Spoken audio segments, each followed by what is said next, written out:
Hello, my name is Donna Cox. I am a parenting consultant and a counselor.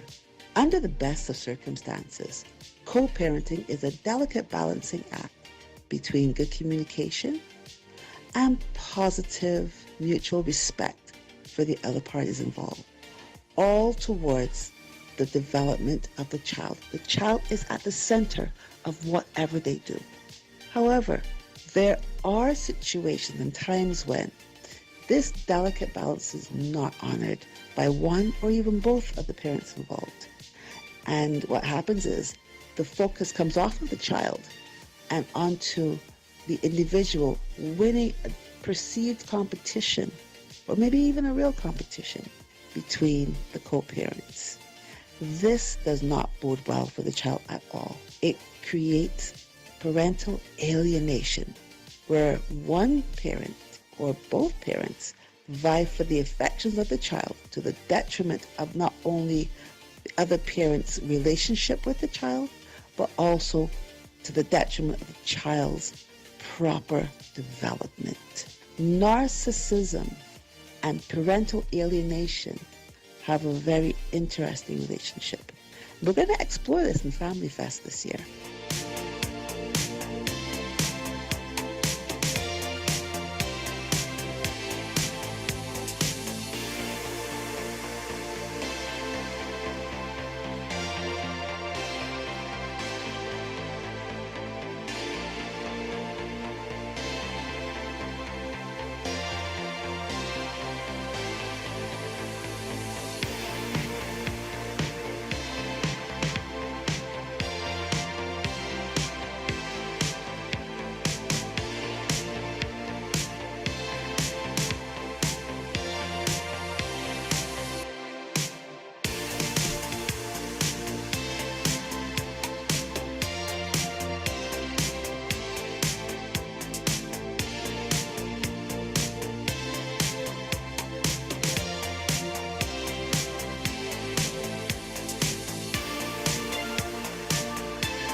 Reverend Dr. Gordon A.R. Edwards. Narcissism and parental alienation, I believe, go hand in hand. It's almost difficult, impossible even, to picture a narcissist as a parent, because narcissism in and of itself posits that a narcissist does not understand what it means to love or to show empathy, to show care, to mirror and pay attention to what's going on in the child. So you can understand how difficult it would be for a narcissist to be a parent. But here is the thing though. Narcissism cuts across and prevents a child from developing normally, because the narcissist is all into self and self-interest rather than the interests of the other. So those, say, the first 3 years of life, 2.5 to 3 years of life, when the child's sense of self and attachment or relationship styles are developing. Imagine a parent being narcissist and then also having to be consistently and sensitively responding to the emotional needs of a child. It's virtually impossible, because the narcissist cannot develop a sense of connection with someone else.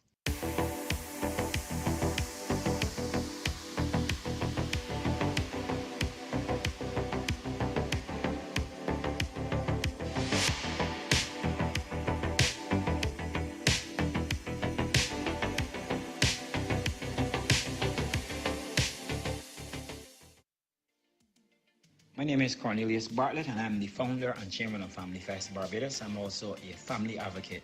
I want to make an appeal to all persons who are in social interest groups for families, whether you are a social worker, a psychologist, a therapist, a guidance counselor, you're a member of the Barbados Police Service, you're a member of the Barbados Judiciary, or any person who is involved in family interest, I would encourage you and implore you to tune in during the month of July 2024 to hear more about narcissism and parental alienation. Of course, as we unpack it, we cannot, and it is not possible in 12 discussions to give you all that you need to know. But I'm hopeful that this would pique your interest to go and investigate more so that you get yourself better knowledgeable and well equipped to deal with these family issues as they arise. So just tune in on Facebook or YouTube. Family Fest Barbados is the handle, and hear more about this very riveting and devastating topic of narcissism and parental alienation. See you online, and God bless.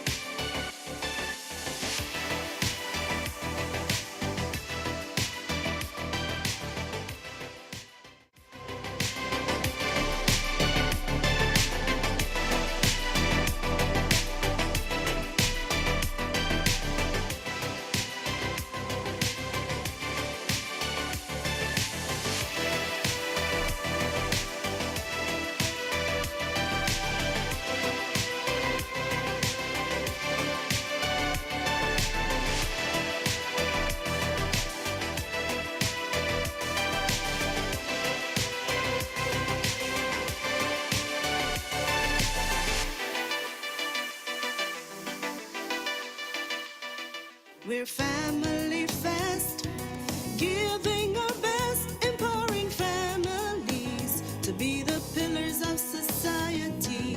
Family Fest, bringing healing and rest to hurting families, bringing help, hope, healing, happiness. With God on our side, we're marching strong, looking out for hurting children all around.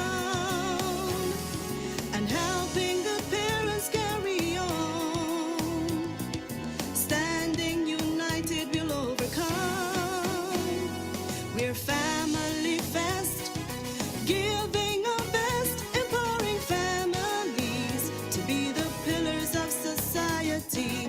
Family Fest, bringing healing and rest to hurting families, bringing help, hope, healing, happiness, bringing help, hope, healing, happiness, bringing help, hope, healing, happiness.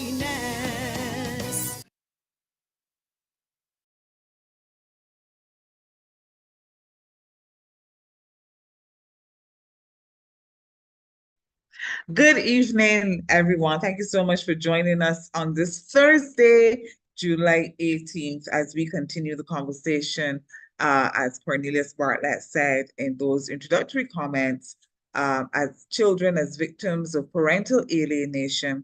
And this evening, we're going to take a look into the world of children as victims of parental alienation. I want to say good evening to our guests, Sherna Clark, Nicolette Williams, and Cornelius Bartlett. Before I let them tell us a little bit about themselves, I'm just going to tell you a little bit about the conversations that were being held before. And the discussions so far have mainly looked at narcissism and parental alienation from the perspective of the adults. Today's discussion will take a dive into the world of the children as victims of parental alienation. We will look at the drama, the scenarios, and the implications for these innocent victims of parental alienation called children. It is only with getting to the bottom of parental alienation as it affects children will we start to solve the issue of the growth of narcissism and parental alienation. In coming to an understanding and uncovering some remedies, that's one of the ways that we can secure a future for healthier families. Tonight's discussion, our objective is to put into focus the plight of and the dangers for children who, by no fault of their own, are born to narcissistic parents and have to suffer the abuse of parental alienation after a breakup or divorce by their parents. Focus will also need to be placed on this phenomenon occurring within the home while both parents still coexist together. So let me say good evening again to our guests, and I'll start with Nicolette. Good evening, Nicolette. Just tell us a little bit about yourself and the insights that you'll be sharing with us this evening. Good evening, everyone. Good evening, Barbados. Thank you for having me, Dale and Mr. Bartlett, and as well as Ms. Clark. So my name is Nicolette Williams. I am a creative arts psychotherapist, as well as a child and adolescent mental health therapist, additionally, an addiction counselor as well. Why I am here tonight, I am going to be helping or allowing Barbadians to understand that children need additional forms of therapy, not just talk therapy, to express when they are in familial situations or negative challenges when there are parents who have been diagnosed or very narcissistic and they're feeling alienated. A lot of children find it hard to use talk, verbalization as a means of expressing themselves. So using the nonverbal interventions can help families as we focus on this main topic for tonight. Thank you so much, Nicolette. We say good evening to Sharna Clark. Good evening, Sharna. How are you doing? Can you tell us a little bit about yourself and your expertise? Good evening, Ms. Ford. Good evening to Mr. Bartlett and to Nicolette. I am a guidance counselor. I have been in the current position at the Darrell Jordan Secondary School since 2019, but I've been a teacher for over 22 years, and my focus on guidance and counseling, well, for obvious reasons, would be the students with whom I interact. And in terms of the well-being, the total well-being of students, not just looking at their academics, but my role as guidance counselor is to look at the child holistically, the things that would affect the child, the things that could seriously hamper their progress. Those kinds of things are the things that I do on a day-to-day basis with the students. And it's not only the students that are at the school at which I am. There are persons who would approach me to talk to children outside of school to see what might be happening or to figure out what might be happening with their children. And the topic of parental alienation is a very interesting one because sometimes people don't realize the impact that these things have on children. Children are sponges. Children see a lot, they hear a lot, and they know more than we think, or they absorb more than we think. They're not just there. So this is a topic that is very interesting. Thank you. All right, and we're going to delve deeper into that. Good evening, Cornelius. He's a family advocate, and he has been sitting in on several of these conversations, and we were having a chat on Tuesday night looking at some of the signs and symptoms. And as my preamble said, we're going to be diving deeper into it. So Cornelius, for those who may be joining us for the first time, or this is, they didn't tune in on Tuesday, just tell us a bit about why you think that this conversation needs to be had at this particular time. Well, it's a pity. Thank you, first of all, Dale, and good night to everyone. It's a pity that we haven't had it before, but it says there's a saying that goes like it's better late than never. But this topic is extremely critical because it's so painful, it's so dark, it's so deep. One of the things that I live by as a family advocate is that, and the reason I like what we do here at Family Fest is that I believe that conversations are some of the best ways of dispatching knowledge. And a lot of the times people don't do better because they don't know better. And what happens in situations like this is that there are a lot of persons now that are coming in election. I mean, the amount of calls that I've been getting over the last couple of weeks, the kind of responses we are seeing on social media, it is really encouraging. And it tells me that we're making a difference.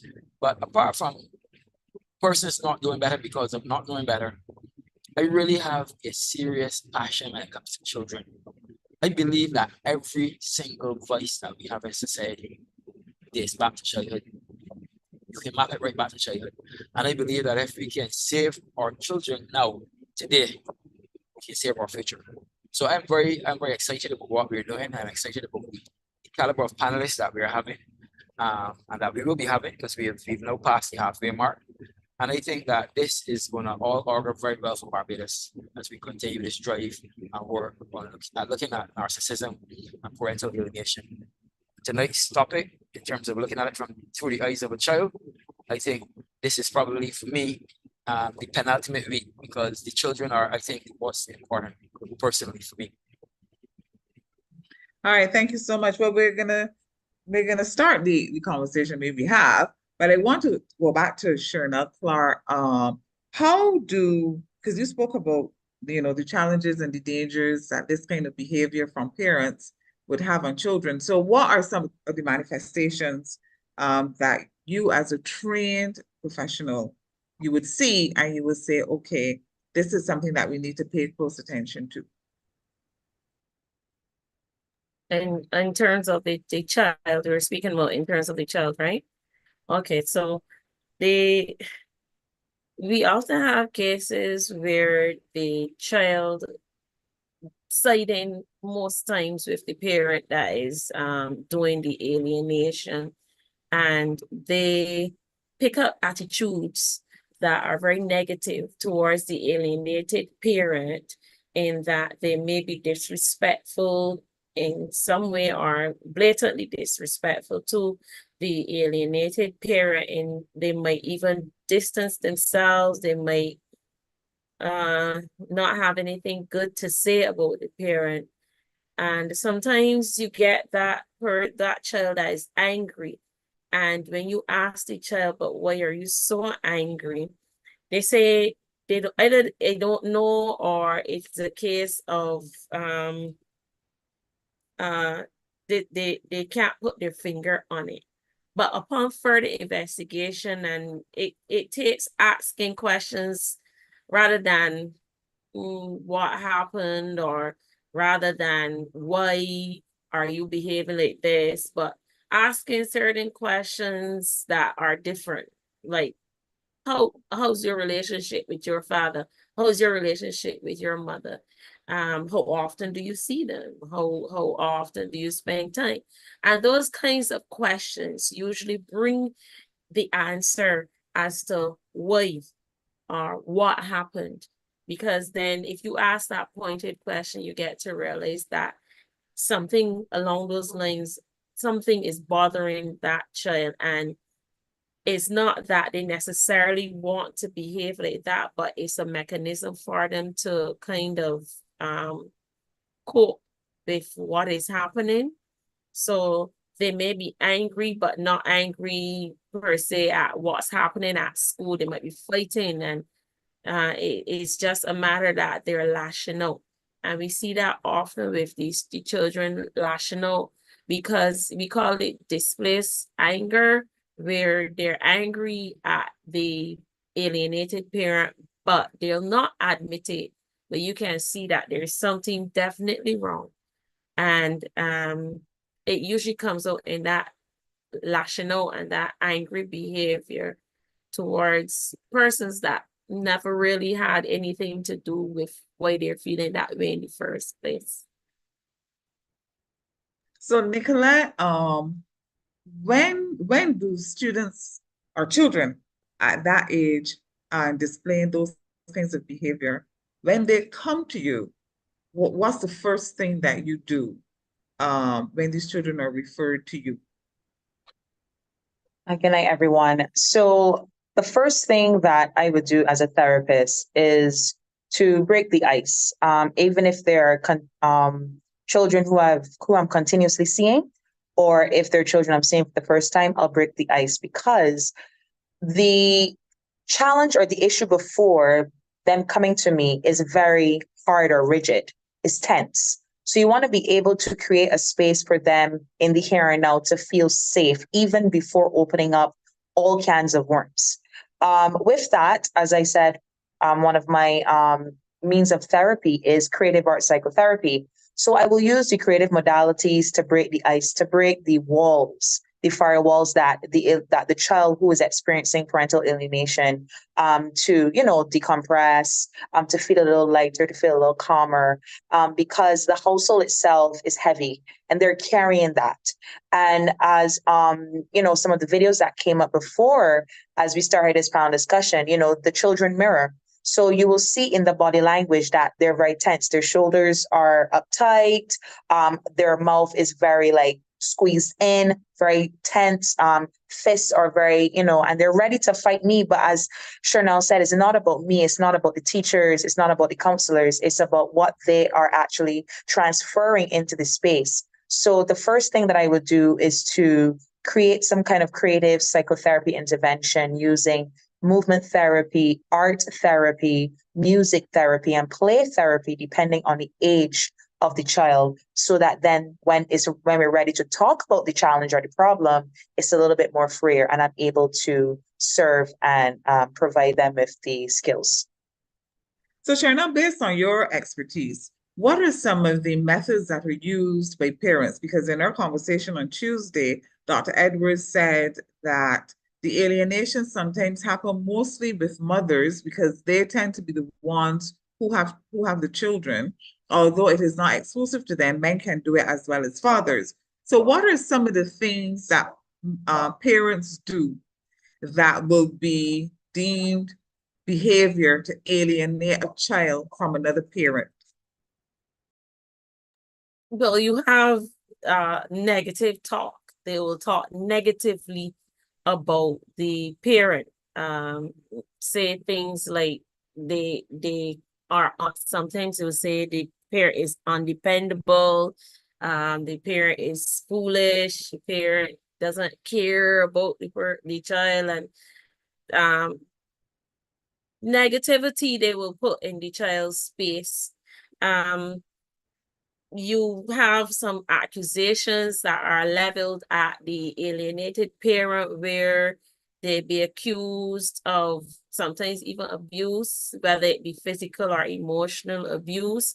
Sometimes there's even no evidence of such, but the accusations are laid nevertheless, and the child obviously will want to side with the parent that seems to be the victim. And you rightly said most times it would be the mother, because we tend to believe that, women are the softer gender, and therefore we need to be a little softer on them. But those are some of the things that some parents will do. They'll point blank, if they need money and the other parent doesn't give the money, they'll tell the child, he never got money or she never got money to give you. Or especially if there are other children from other relationships involved, they might bring up that the parent has time for the other children, but not for you. So that whole comparison also brings up those negative feelings. But that's what we see a lot. Or they would just curse, use curse words, literal curse words about the other parent to the child. Have you found in the work that you've been doing that one, in a situation where a parent is alienating a child and there's more than one child in the household, as you mentioned, that they do that to all the children? Do they do that to one specific child? Because you did say that there's some households where children have different fathers. So do you see a situation where if one child is alienated and maybe they go to a different school, but they came from the same household and the investigations are done, you realize that the parent is doing that to every single child? Do you understand? Is it something that they do to their multiple children, or do they zoom in on one child in most instances and focus on that child and those kinds of narcissistic tendencies?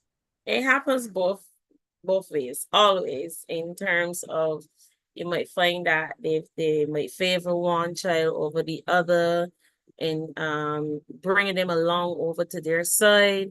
They might do it if there's more than one child. They might do it and try to get all the children over on their side.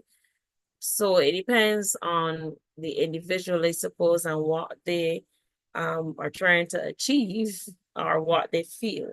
We all know that sometimes some people play favorites. So if I want my favorite child on my side, I'm going to do what I can. Or if I figure that one child is going to be in my corner and the other child is more so he more or she more so pulls towards the other parent, I'm not going to bother to get the child pulling in my direction. And so that's a whole different spin, because then the child that is most connected to the alienated parent gets alienated as well. Yeah, that happens. Cornelius has a question. Go ahead, Cornelius. And then I'll get back to Nicolette. Go ahead, Cornelius. Yeah, I just wanted to really also add to what Shirley was saying and to the question that you asked. And it's a very good question. If you have several children in a household, does the parent target all of them? So let's just back up a little bit. When parental, first of all, let's look at a quick definition. Parental alienation refers to all the activities that are involved in the alienation process. Parental alienation syndrome is the result of a child actually infected with the process. So if you could understand that there is parental alienation, which are all the activities, the bad talking, the lies, the denigration, the crying on the child's shoulder, sharing of inappropriate adult information with children who cannot process and handle it.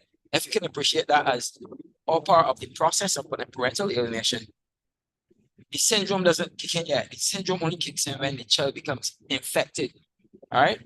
Now, because human beings are so complex, and I'm sure that Chanel and Nicolette could speak to this, and the psychologists, human beings are extremely complex, extremely unpredictable. There's no guarantee that if a parent is laying down all the strategies of parental alienation in the house, that all the children will bite. It's almost like fish in the sea. But for whatever reason, personality type, genetic, whatever, mental this and whatever, I can't tell you all of the intricate details, but I've studied it, I've seen the research, and you can have 4 children in a house and only 1 bites. I know of a girl, for example, in one of the case studies overseas, she alienated her father for 20 years, while her brothers were related to dad like normal.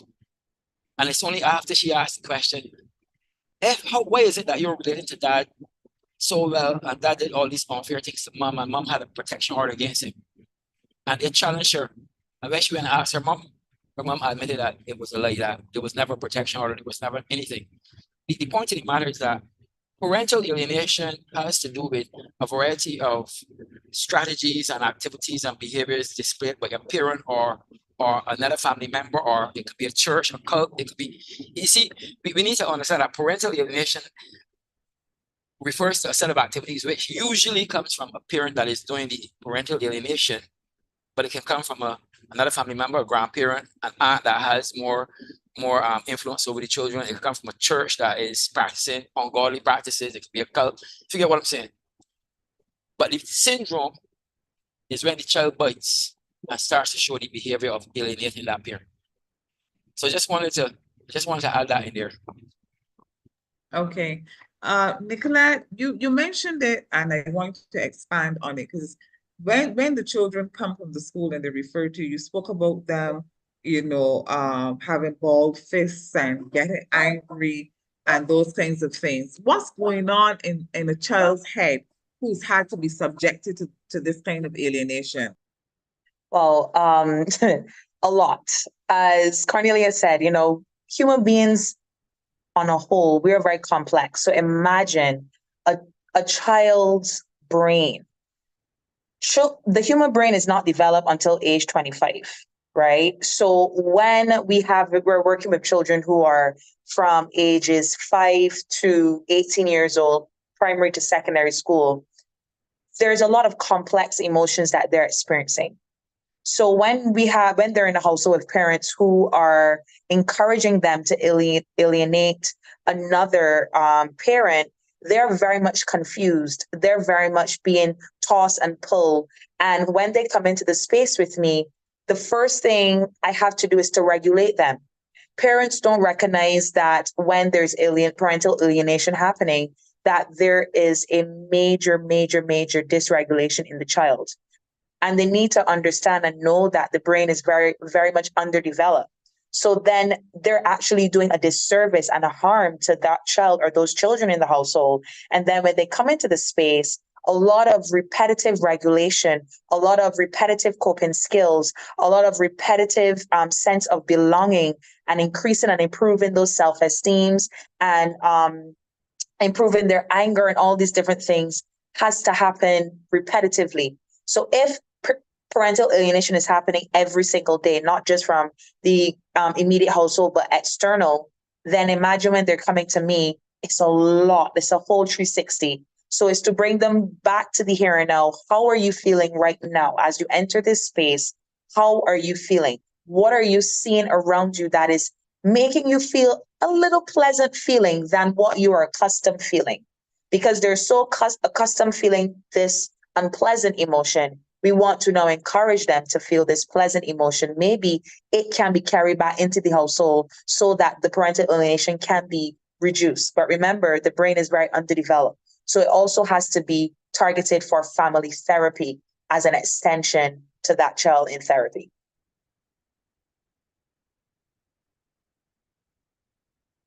I'm glad you touched on that because I wanted to talk about getting help for the child, but returning them to the environment could possibly do them more harm. So just expand for me on the family therapy and how and the extent of the help that a child would need and the involvement of all those around, particularly the family. Yes. So if the parent who has referred, if the school refers a child to me, and the child states that the parent who is starting the alienation to the other parent, I will work with the child for a period of time, and then I will work with the parent who the child stated that is alienating the other parent first. I would do one-on-one with that parent, and then I would do another one-on-one with the other parent who's being alienated. If there is some means of permission being granted by both parents to do family therapy with that child, then I will do family therapy. I will also ask the child if they're okay with both parents or one being in the session with the child, because we do not want no harm being carried back into the home. We want that there is not just peace and harmony, but there's understanding, there is respect, there is empathy, empathetic language being used. And this is going to take practice, right? This is going to take a whole new pattern being created by the parents because of their habits, because of their negative talk that Shernal mentioned repetitively. So family therapy is not just come one and all into the office. That's a big disservice and harm for everyone. You want to be able to listen to the child first. You want to then target that parent who is alienating the other parent individually. Then you want to target the next parent, and then you bring all three, all four, all five together once permission is given by all family members.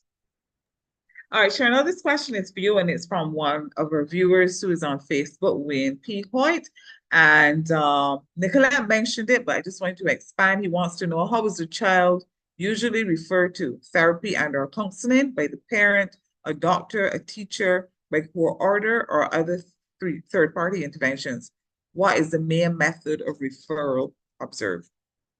If it comes to us at school, we usually would do the recommendation to the parent. Obviously, we cannot force the parent to take the child to the therapy, but we would do the recommendation to the parent. We would recommend it might be, well, we have free counseling available in Barbados. We would do that recommendation first. If they're able to pay, we also can do that recommendation. What I usually start with is the recommendation to the child guidance clinic, especially if there is behavior that is harmful to the child or to others. You will usually do that recommendation to the child guidance clinic which is, well, the assessment unit at the psychiatric hospital is the first point of contact. Sometimes persons, because of the stigma attached to mental health, some people do not want to take the child to the psychiatric hospital. So we would recommend also private counseling. But we all know that some people are a bit reluctant to go to counseling because they figure, well, something's wrong with me, or, well, to put it the other way, nothing is wrong with my child, nothing is wrong with me, we are fine and we'll get past this. But when the first step is admitting that there's something wrong and to accept that seeking professional help is the best option to go. Because if we don't deal with things now, as the child is young, these things will, I'm not saying maybe, these things will affect the children in their future relationships. So things must be addressed at this point so that they can get past whatever it is that's happening in their lives and be able to negotiate life better further on. So the recommendation does come from us, but a recommendation can come, or referral can come from anywhere that the need is recognized, whether it be from the school, whether it be from the church, a family member, that anyone can do that. At what age, or not necessarily age, but at what point, Charnel, in your observations, do you say, you decide, okay, this child definitely has to go to counseling and has to be referred to a professional? Self-harming is one of the key signs that self-harming or suicide ideation. Those are one of the key signs that will tell us that we definitely need to get help for this child immediately. It is accompanied with a letter to the parent to take with them to the initial visit to the counselor. But again, as I said, it is up to the parent to take the child to follow through. We made the recommendation. Sometimes it is a demand. We have to get to that point of demanding that the parent takes the child. So, but those are some signs. If you realize the child is not really coping well, the self-harming behavior such as cutting and suicide ideation, they may tell somebody, well, they felt like killing myself, or they may actually try to. And then I remember one time a concerned citizen called me to alert me to some things that a child was posting on their Instagram page. And that caused me to then bring the child in. But that was the first point of raising concern. The person that called me to say, well, I don't like what I'm seeing this child posting, the kind of songs the child was posting, those songs that included the same suicidal thoughts and stuff like that. Then the things that the child was saying, they don't want to be here, they wish they wasn't born, and those kinds of things. So those are real signs of showing that it's time to get that child that professional help. So Cornelius, based on your research and your observation, we chatted before, and I know you want the public to know that this is a journey and not a destination. It's not you go once and everything's going to be okay, but this is something that has to happen over a period of time. Yeah, sure. As Charlotte was speaking, I was just here, saying, wow, she's hitting every nail on the head that I wanted persons to hear about the effects. Apart from that, we're talking anxiety, depression, drug use, all of the things. So the suicidal ideation and cutting are two of them. Difficulties in forming relationships, detachment. Now, in looking at this as a process, I want persons out there, because you see, the thing about the issue we have is that the average person on the street is not a psychologist, not a therapist. So Chanel and people like Nicolette, they have an advantage because that's the zone they work in. And thank God for people like them that have an interest in that. I would say we need more counselors, we need more therapists, we need more everything dealing with mind of human beings. Now, I would want persons up there who are observing children displaying certain behaviors to don't joke about it or to take it lightly. But to understand that the kind of work, for example, that people like Chanel and Nicolette and all the people who do therapy and counseling and social workers, I want us to not start to be pessimistic, where we start to say, but that child is not changing. In a real sense, how can the child change when the child is in the same environment? Now we talk about taking children to therapy and about the environment that they're going back in, but this is not straightforward. I mean, you might have a father or mother who's parentally alienated already. So the child wants nothing to do with that parent. So that child, through brainwashing, wants nothing to do with that parent. They're now left with the parent that is the abuser, because parental alienation, I'm going to say it clearly, parental alienation is classified as a form of child abuse.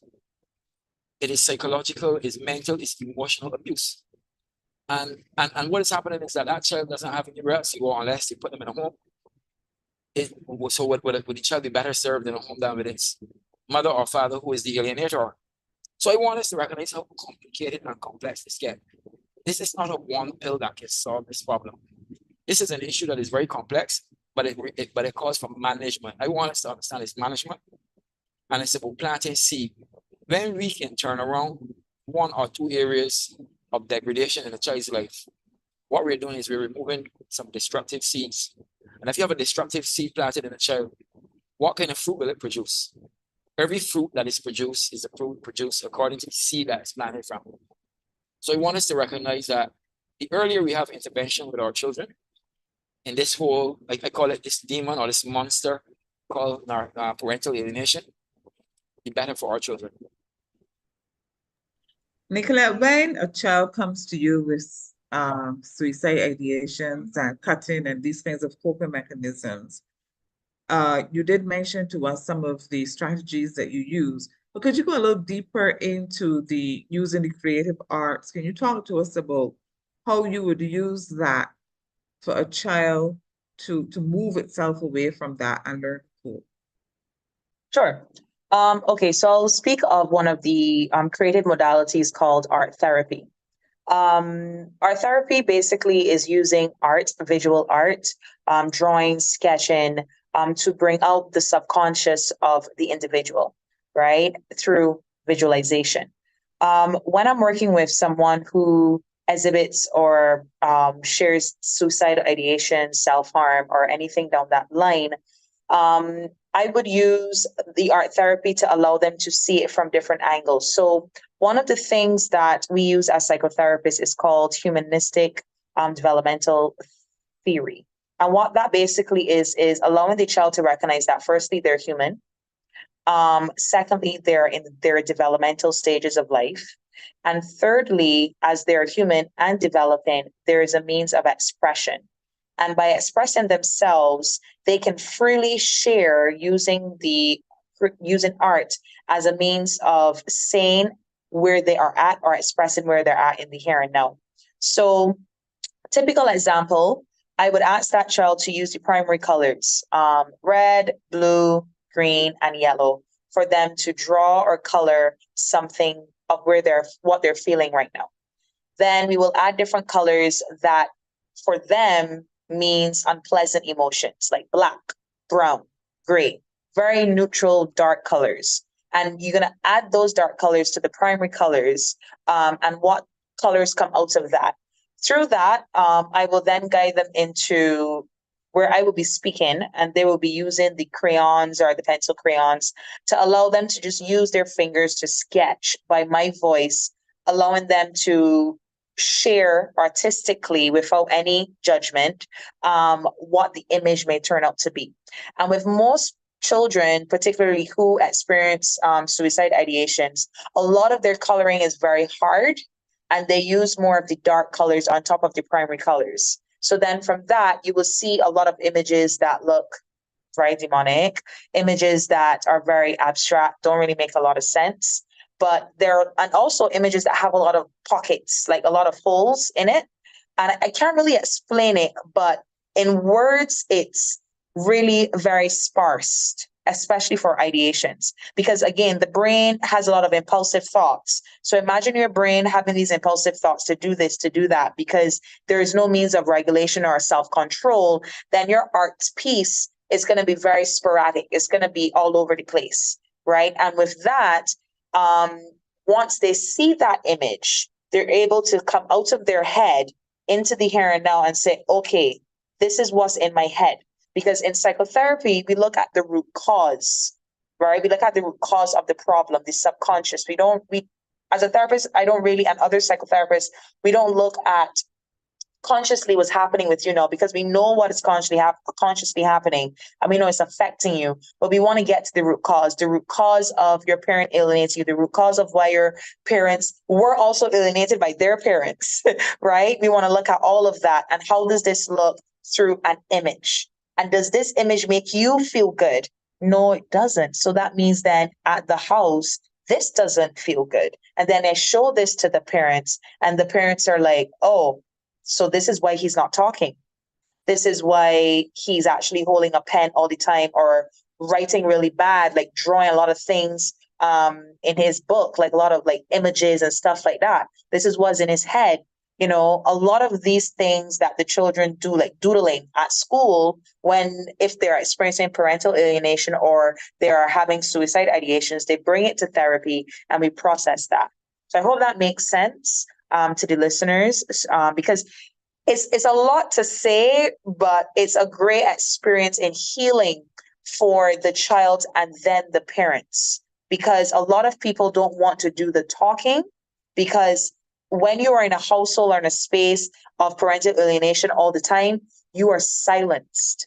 You have so much going on in here and up here. You do not know how to process. So from that, you come to me and you express and explore it. And we go through it using creative experientials. Chanel, can the referral be reversed? And I'm asking this meaning that instead of you observing the child, if a child comes to you and says, something is not right, I'm not comfortable, X, Y, and Z, I want to talk to somebody and to share my feelings, can a child come to you and do that? And how does that work? What's the process like? Because we've talked about an adult making the referral, but what happens when a child comes and says, I need help? They can come. The only person that they're allowed to talk to without the parent being present, or freely like that, to come and say they want to talk, will be the guidance counselor. Anything outside of that, it has to go through the parent. So I can't take child A and send them to therapy with Nicolette just like that. It has to be a parental consent situation, and that I suppose, no, this parental alienation thing then becomes really key, because if I say to the child, okay, which parent or do you want your mother to take you? Do you want your father to take you? Or who will take you? And the child says, my mommy. But at the end of the day, the mother is the alienated parent. That becomes a problem, because the parent that's doing the alienation will hit the roof. How dare you send my child somewhere with this person and I do not know, even though the other person is a peer as well.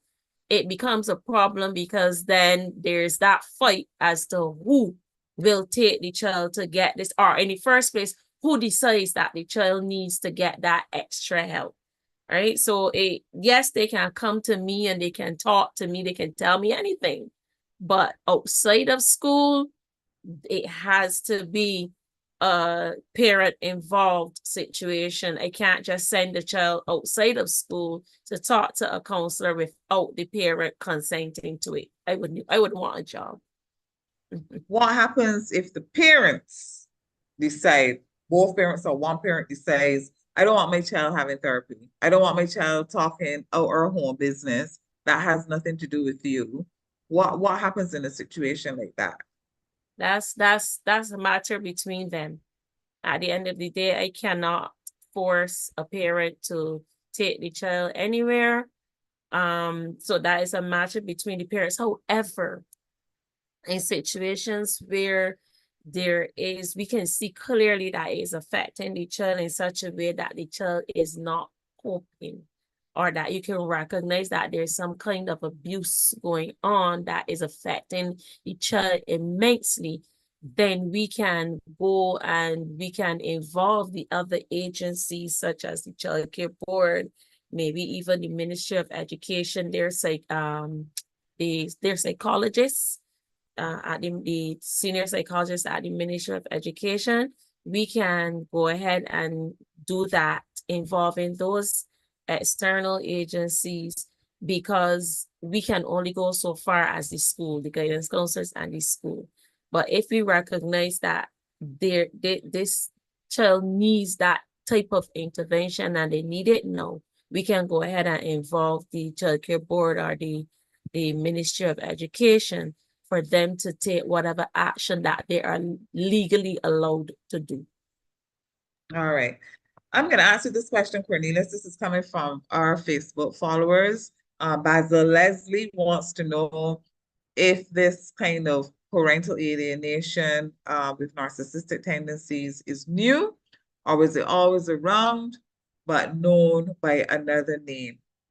Okay, that's a very good question. And what I would say is that it was always around, and I was thank God for the work that's done in psychology. It is a US doctor, he's dead now, gone on, but a doctor by the name of Dr. Richard Gardner. You can go online and see some of the work he would have done.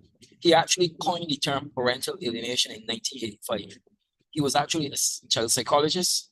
He was involved in a lot of high conflict court cases involving children and settlements in terms of family breakup. So he coined that term in 1985, and there has been a lot of discussion in the psychological world, the psychology world, about it. Some agree, some don't agree, because what happened is that he used some methodologies that some psychologists consider questionable, but that's beside the point. The point of the matter is that he was onto something real and something big.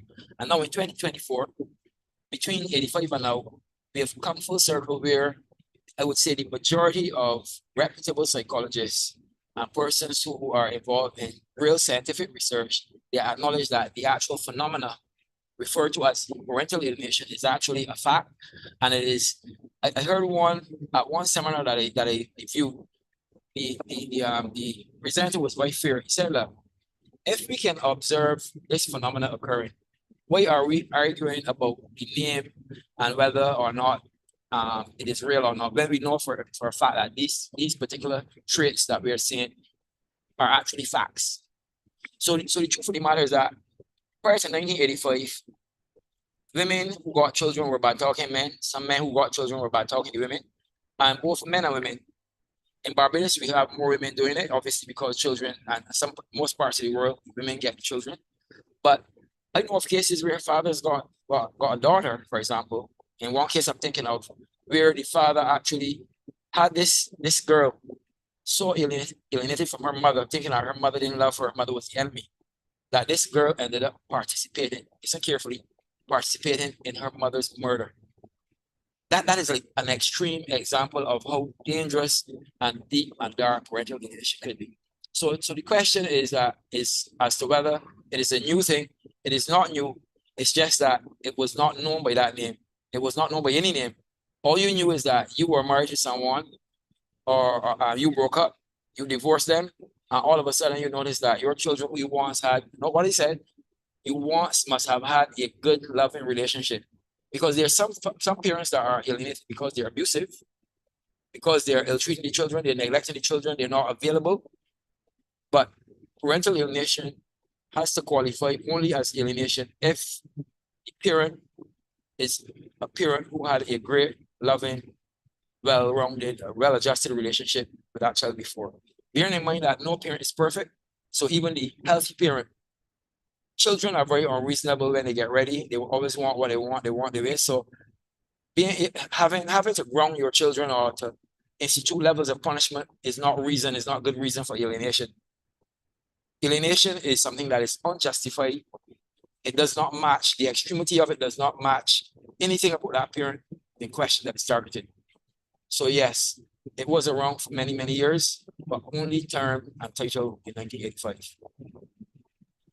All right, we have a comment from YouTube. Kiana Walters says, hey, nice convo. So with being in an extended household where one parent has mental issues and chooses not to take accountability and blames everything on the grandparent for their abuse or for the abusive behavior. I think I have her question correct. I throw that out to the panel.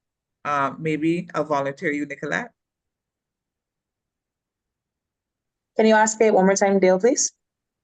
She wants to know if the child is coming from an extensive household, so it's not just a mom or a dad, but they live in a house, and blame now is on the grandparent, or the grandparents are responsible for why the child don't like the mother, the grandparents responsible why the child don't like the father, those kinds of things, because the grandparent now may be the primary caregiver. Yes. So, I mean, even with that, we do have extended family members who are also the ones that are alienated. And it's not just the children that are alienated. Also family members can be alienated as well. And I know that parents see grandparents as senior or older. So the ones who are alienating the grandparents can easily take advantage of the grandparents, as they're the ones that are the caretakers for the children. But I do see that in sessions. I don't have a lot of grandparents attending sessions, but it's mainly the parents, whether the mother and the father, or just one parent with the child come into sessions.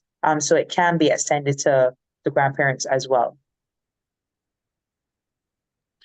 Sure. Now, I'm not asking you to speak specifically about your school, but I'm asking generally as a teacher and as you have conversations with your colleagues who work in other schools. Is this a very, very common thing, do you find, based on your experience and observation? Yes, it is common. As Cornelia said, this has been happening for years. It's just that we now know, or we've now been able to label it, but this has been happening for years. And I think it is a matter of unresolved issues. Like I said earlier, where one parent might have come up in a situation of parental alienation. And so when they have their own children, they decide, well, this is the right way to go about it. So I am going to do just as my mother or my father did and continue the cycle where I badmouth the other parent. I say things that in front of the child that the child really shouldn't be hearing, and the cycle just continues. So yes, we do see it all across. No school is exempt from it, because we all live in Barbados. We all live in society. Therefore, every school is touched from every walk of life. So yes, it is across the board. We hear it more than we might even want to. Not that we know of every situation, but sometimes when you begin to share in your community as counselors, sharing, meaning situations, not names, but sharing, you realize, hey, this situation sounds familiar. This is happening in my circle as well. So yes, it does go across the board. Nicolette, how does this translate into from a child into adulthood? Even if a child is getting therapy, but let's look at it in two ways. First, if the child does not get therapy, I think someone mentioned it earlier, how it affects their interactions with other children and adults and interpersonal relationships, whether it's a marriage or a relationship or work or whatever. How does this manifest into the adult life of a child who has been alienated by a parent at first, did not get therapy or counseling, and then we can look at if they did get therapy and counseling? Well, that's a big question. So I'll look at the adult first. The adult that is, how do I to simplify it, because it can be so big, such a big question.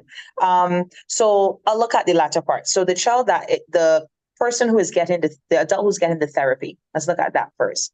The adult who's getting the therapy, she or he has to look at what behaviors they are manifesting in the household. That's the first thing I would look at, as well as not just how they're feeling, but how everything makes them feel as they interact with the child and, to an extension, the parent or the family. We don't want to negate that the parents have feelings. Everybody has feelings. It is just how it is manifested, right? It is just how it is learned, shown, because behavior is learned. So for the parent, I want to be able to target the emotions that they're experiencing as a parent, as they parent the child, that they're also alienating. I want to also target the why behind their alienating. And I also want to target how can we cope with the thought processes that you're experiencing in that moment that is causing you to alienate the other parent, right? I want to be able to make them recognize that their feelings are also important. And I don't want them to think that they're not enough or they're doing a bad job, because, as Cornelia said, this is something that was years ago. So these are just patterns and behaviors that were learned from grandmothers, great-grandmothers, and we didn't know this name, this terminology, right? And we can see it now without even putting a title on it. Parents are divorcing and a child is coming to me and saying, I want to go with the parent who has the bigger vehicle, who has the bigger house, because that looks good. But the one that has the smaller house or the smaller car doesn't know that the one that has the bigger house is saying, well, mommy can give you whatever you want because my house is bigger. You can bring your friends. And that's how the manipulation starts, right? And then that's just how the gaslighting starts, which is part of the narcissism. So even the parent you want to target, because they are also experiencing a lot, whether they are the ones alienating or the one being alienated. And then, to an extension, how do they think that they are allowing their child or children to feel when this behavior is being shown in the household? Because the child or children will mirror that, right? So a lot of children, they don't know the how or they don't know the why, but the parents do. The parents know why they're doing the alienating. So I hope that answers the question. You want to unmute? Yeah. I should know that. Thanks. I have one more question though, because we have to wrap up, and I'll just give you your last question, Nicolette. Sure. A child who goes through all of this does not get counseling. What kind of adult does that child become? We talked about, I think it was Cornelius who mentioned it, inability to connect, inability to have relationships. We talked about the anger that moves on, that it happens in childhood. We believe that moves on into adulthood. So a child who's been alienated and all the attendant challenges, what kind of adult human being is that child going to be without therapy? Wow. So as I work at Substance Abuse Foundation and I work with men and women and young people who are addicts, one of the things that I can tell you, a lot of them that come in front of me, helping them with addiction and other areas, these are men and women who have been alienated. So drug use is one of the major factors and areas that persons who have been alienated or experienced parental alienation experience as an adult, because their coping skill comes from an unhealthy place. And then they use substances for example, as a means of soothing, because the nurturing and the naturing and the soothing doesn't happen as the child. So the drugs causes that, the alcohol causes that. So then they lash out, then they commit criminal activity as an adult or as a 18-year-old plus. They also find themselves in spaces that allow them to be very impulsive.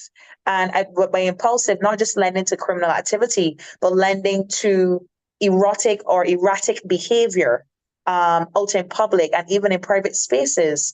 And then you find themselves, and a lot of people don't realize this, but you actually see the adult being very, very depressed. And you think that, oh, get out of it. You're an adult. Relax yourself. Go and find a job or etc. You're a big 47-year-old man or woman.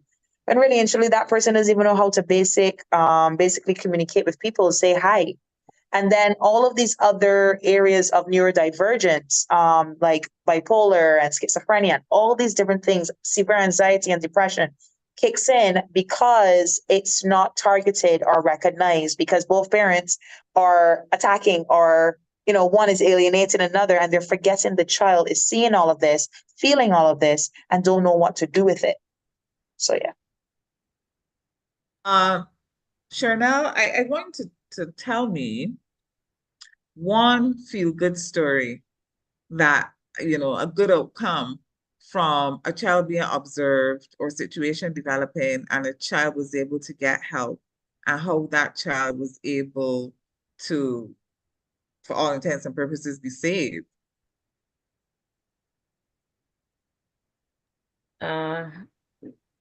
You sent me to dig into my memory. I was hoping it was more common or more at the forefront of your mind, and that is not a situation where, most of our children don't get the help that they need.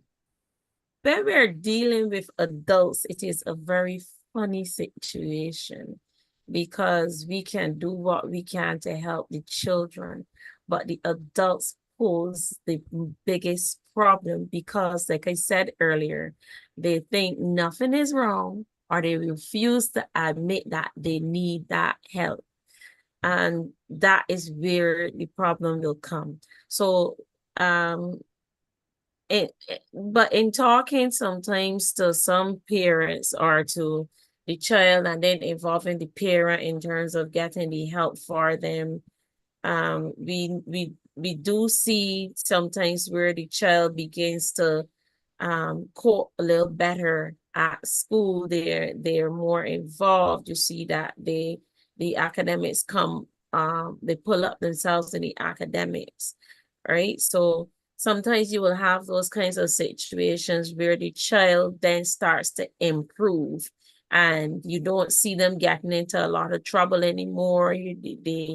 They are a little more, they're more focused, they're more respectful. If when you check in with them, you ask them, so how are things? They might tell you, but things are a little better. We still have times where it's difficult, but things are a little better. And I'm trying to recall if I have any situation too where the parent themselves, they too are helped by the therapy or by the counseling that they would have taken the child to as well. But there are some parents who are willing, and because they want to see their child in the best place possible or in a better place, there's some of them who are willing, and thankfully they allow for the child to get the assistance that they do need. All right, before I come back to Cornelius to wrap up, I just want to read some of the comments. Thomas Sankara from Facebook says, absent fathers are not in most cases deliberately absent, but the frustration by the mother. The matriarchal system creates a mindset that causes men to just walk away to maintain their sanity. And I think I saw another comment from him He said, dear panel, parents alienate as a means of abusing the non-custodial parent emotionally and anger without any concern for the well-being of the child or children. And Basil Leslie asked a question that's going to be for another conversation. It's a good question. Has there been a situation or situations where the child is the actual perpetrator of the behavior as she pits both parents against each other and plays the part of the victim? So that's another conversation, Cornelius. I leave the last words for you as we wrap up this conversation on children as victims of parental alienation, a look into the world of children as these victims. So over to you, Cornelius. Yes, thank you, Dale. I want to say first of all that I don't want us to leave here mixing up two issues of parental alienation and estrangement.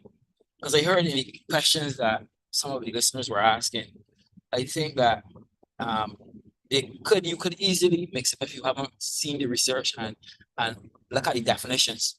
Parental alienation, just to be distinct, is where the child, through manipulation of a source, whether that source is a parent, a church, extended family member, whatever, decides to alienate the other parent, right? As opposed to a parent that decides, I want nothing to do with my child. I told her to have an abortion. I don't want the child having an abortion. That's estrangement. That's different. Yes, it is. The child is alienated, but it's not what the term parental alienation refers to. Having said that, I also want to say that, and this is to everyone who's listening, whether you're an alienator or you are a victim or a child of alienation, a child has two parents. And it is extremely important for that child to have a relationship with both parents. When you poison the mind of that child, whether you are doing it advertently or inadvertently, because some people, in trying to pacify their own emotions, they execute the elements of parental alienation without realizing it or without the intention. Just remember this: we have a choice in terms of what we do. We have no choice in the consequences. So if in bad talking the other parent or executing the campaign of denigration, what you're doing is you are actually taking that child and removing that child from an important part of itself. Because as a child rejects a parent, they actually reject themselves. And I want us to be very, very clear on that. And what parental alienation does is that one parent or one source convinces the child that the other parent is unsafe, unloved, and unavailable. And we discussed this evening all that is involved in terms of what happens to the child. But I want to advise those persons out there who are around the family or friends of the alienator to see what you can do to help. Because invariably, by the very virtue of what narcissism is, a narcissist is not going to come for help. A narcissist is not going to come and say, let me get therapy. So it is left to the extended family. It is left to guidance counselors like Shernow. It is left for people like Nicolette who will get the follow in terms of drug rehab and all of that. It is, Dale, you asked about hope earlier, and there is hope, but the hope is based on, I would say, the hand of God, because some of the children snap out of it and discover the alienating parent for who they really are. Some children reunite with the parents that they were alienated from eventually. But the point of the matter is that it is a very dark and a very deep and a very ugly situation called parental alienation. So I want us to all continue to have the conversations and to continue to see what we can do to help those innocent children. Remember, tonight's focus is on the children, and I would like us, as we close out, to think about helping a child in whatever sphere, whether it's a church, whether it's school, whether it's a community center, whether it's a sporting activity that they're involved in. Wherever children are at, I want you, the persons who are in charge, to peel your eyes at how you can help a child who may be drowning. Thank you. All right, and thank you, Cornelius Bartlett, Sherna Clark, and Nicolette Williams, as we look at children as victims of parental alienation. Our next conversation is on Sunday. And of course, if you stay on the Family Fest social media pages, you will get the details on Sunday's topic. So we'll see you again on Sunday. Thank you so much for joining us tonight. Have a fantastic Friday tomorrow, and of course, have a wonderful weekend ahead. So good night. My name is Dale Ford. I've been your moderator, and we'll see you again on Sunday. Thank you. We're Family Fest, giving our best, empowering families to be the pillars of society. Family Fest, bringing healing and rest to hurting families, bringing help, hope, healing, happiness. With God on our side, we're marching strong, looking out for hurting children all around, and helping the parents carry on. Standing united, we'll overcome. We're Family Fest, giving our best, empowering families to be the pillars of society. Family Fest, bringing healing and rest to hurting families, bringing help, hope, healing, happiness, bringing help.